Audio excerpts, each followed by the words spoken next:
Encore une fois, on a fait un jeu de rôle. On a mis un certain nombre de ministres fantoches. Je suis prêt à aller plus loin en restaurant des obligations de garde pour les médecins libéraux en soirée ou le week-end, dans leur cabinet, à l'hôpital ou en maison de santé. J'ai une colère froide parce qu'on a un gouvernement de forme et pas de fond. Et Bercy, et la comptabilité. Et donc il sert à rien et il explose. Ne vous laissez pas endormir par la douce musique prodiguée par quelqu'un qui, pendant qu'il joue, tape sur la gueule de 1000 médecins. Arrêtez de mentir aux Français. Arrêtez de leur dire qu'avec juste quelques replâtrages, le système va tenir. Le système est déjà par terre. J'aurais envie de vous taquiner un petit peu en arrivant, en vous disant, Monsieur le Ministre, depuis on doit être rendu à 6-7 ministres de la Santé en peu de temps.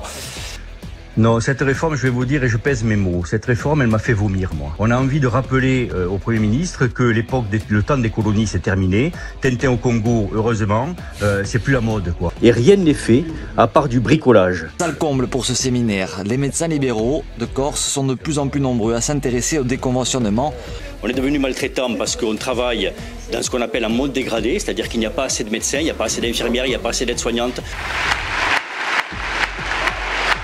Parce que ce sont les gens qui ont fusillé l'hôpital public par des lois toutes plus débiles les unes que les autres, toutes plus destructrices les unes que les autres.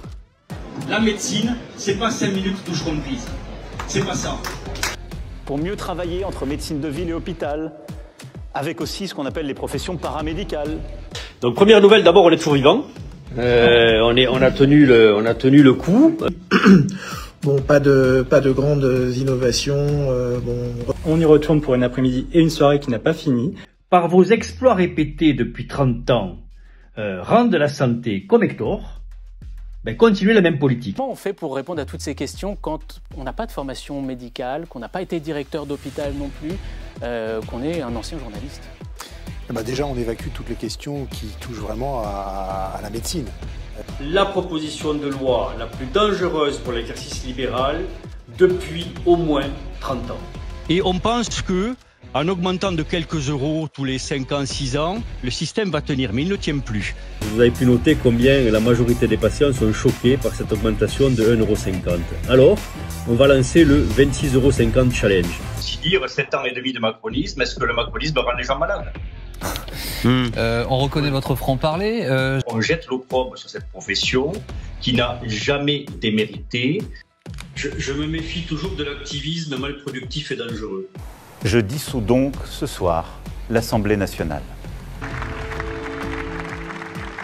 Si on commence cette barbarie, qu'est-ce qui va suivre derrière? L'occasion des frères Montgolfier, cette vasque qui est tombera. Alors, a priori, il y a des Jeux Olympiques du mépris de la médecine libérale. Et l'hôpital est en train de mourir. Je ne sais pas si vous en avez conscience, mais l'hôpital est en train de mourir. Quand on arrive à s'attaquer à des blouses blanches, à des gens qui portent le soin et qu'on ne prend pas soin, des gens qui portent le soin, c'est que cette société est décadente. Mais sur la partie sanitaire, il n'y avait rien, pas de cap, pas de vision, pas de capitaine à la barre. Et surtout une immense reconnaissance que je quitte ce ministère aujourd'hui. Mes interlocuteurs traditionnellement me disaient « Ah ben écoutez, on est content de vous voir, mais vous êtes le 6e ou 7e, je ne sais plus. On n'a pas résolu tous les problèmes. » J'ai beaucoup de plaisir à revenir dans ce ministère. Vous êtes la 8e ministre de la Santé sous Emmanuel Macron en seulement 7 ans. 8 ministres et une dégradation continue du système de santé. Donc comme vos prédécesseurs, avec un budget pareil, vous ne servirez à rien. Et que la réalité est là. La réalité est toujours une histoire de coût. Ils ont raison de se dire ça et c'est un marqueur fort de l'échec de toutes les politiques sanitaires qui ont été faites jusqu'à aujourd'hui. On va avoir le bal des pleureuses politiques qui vont s'indigner de ce qui se passe alors que cela fait des années qu'ils ne font rien.